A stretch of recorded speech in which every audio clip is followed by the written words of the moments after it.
Hi.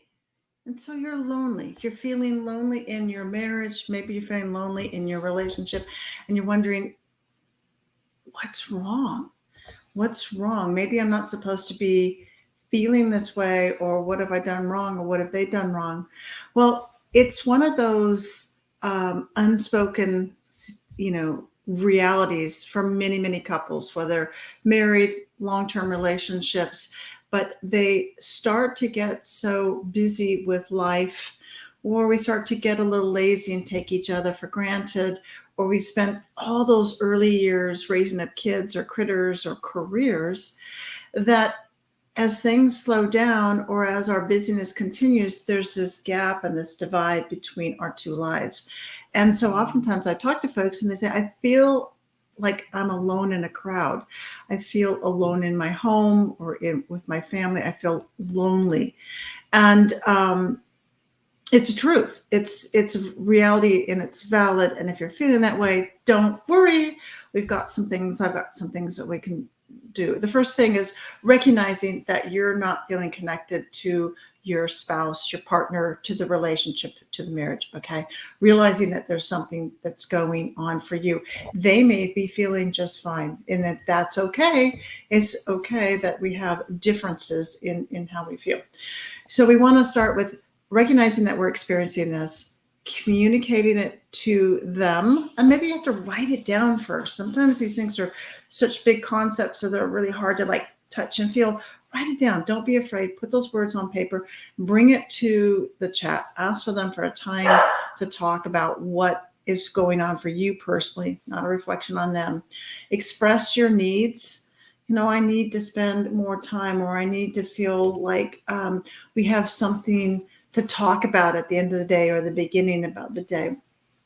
Ask for their feelings. How are they feeling about it? Maybe they haven't sat and thought with that. They've just been busy doing the things that they needed to do. And then as they start to reflect, they realize there's some more gaps, or they don't feel as connected, or that early energy that the marriage or the relationship had in those good days. So one is, don't ignore it. Just bring it to light. Let's sit down. Let's talk. No judgment, no criticism. Write it out if before you get there.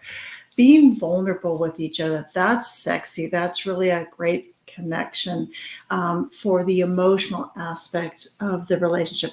We're talking about the thoughts and the actions in the first part. Now we really want to talk about our emotions and being able to talk about feeling sad or neglected or lonely or lost. Those are strong emotions. And when a couple can express those and sit with them, that's a strength. So be okay with opening up to your partner or your spouse. Be okay with what they end up opening up with. All right. Maybe you can tell it to them in a story. Give them an example during the course of the day or sometime in the past. Ask them to tell you a story about maybe when they felt lonely or alone. Okay? And remember, it happens to so many couples. It's a natural part of a relationship that we want to quickly shut down or avoid or minimize, because sometimes we get really lazy in our interactions and we spend a lot of time going in different directions instead of really putting some focus and priority back on the two of you and the relationship.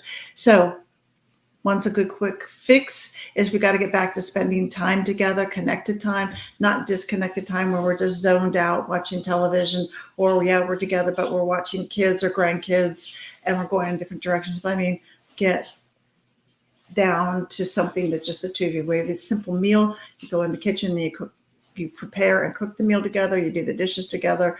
Maybe it's a game, it's a walk.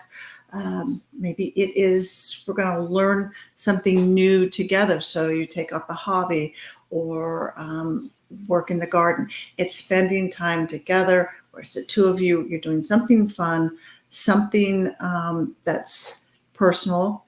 Maybe you kick up a date night, and the date night doesn't mean you have to go outside of the home or spend a ton of money, but maybe it's something that's very deliberate. It's on the calendar and the phones go off, the TV stays off, or a special show comes on, because that's what you guys are going to start creating a ritual around. Maybe you're going to start watching episodes of a new Netflix that comes on and so every Tuesday you're going to set that aside for the two of you, have a simple meal, watch your Netflix, and just chill. Okay. You don't need to feel lonely in your relationship. You don't need to feel lonely in your marriage. And you most definitely don't need to feel guilty or try to hide it from yourself or anyone else. Okay? Break the silence, break through that bubble of loneliness, and reach out to your partner, reach out to your spouse, reach out to me. I'm here. I'll help. Just click on the link below, and let's meet in a free connection call where we can talk about what's going on, and I can offer you some personalized focus strategies to help break through that loneliness and reconnect in that loving relationship that you deserve and that they deserve. Take care. I'm Dr. Liz Jenkins.